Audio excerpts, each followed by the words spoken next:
አይትርፌ ተመሳሳይ ሰዓት ላይ ያጫወቱን እኮ ማን ነው? ምን ያህል ሽት እንደሆንሽ ረስቼው ነበር። ማን በምክንያት ነው ለካ ትርፌ ያለሽ።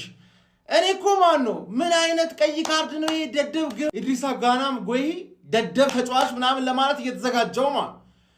እናንተ ደግሞ ማን ነው ወራዳ ቲም እንዳላችሁ ስለምታውቁ እርግጠኛ ነኝ ቀይ ሲወጣ ልክ እንደ አትሌቲክ ክለብ እንደ ሊዮን ምናምን ጨፈራችሁ። 10 ተጫዋች ብቻ ስለሆነ ማሸነፍ የምትችሉት ጨፈራችሁ እርግጠኛ ነኝ። ግን 10 ተጫዋች ከበቂ በላይ ነው ትርፌን ለመግረፍ ማለት። ፈርስት ሃፍ ማን ዩናይትድ በዚህ ቀይ ምክንያት አሸነፈ ምናምን ላይ 1-0 መራ። ፈርስት ሃፍ ኤፍሲ ለማለት እየተዘጋጀው ማለት 10 ማን ኤፍሲ ለማለት እየተዘጋጀው፣ አንቺ ግን ወራዳ ሰውዬ ማን ነው በ10 ተጫዋች ፈርስት ሃፍ እየተለተለትሽ ነው። ደግሞ የእድል ጎል ምናምን አለ። ተበልጠሽ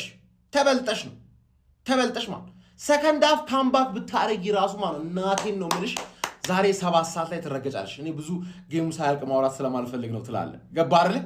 በደንብ ስለማወራ ማለት ጠብቀኝ። እንዳተኛ ተቃጥለህ ምላስ ሰንበር ነው ዛሬ ሌሊት የምበለው። በሌሊት ርቦኛል።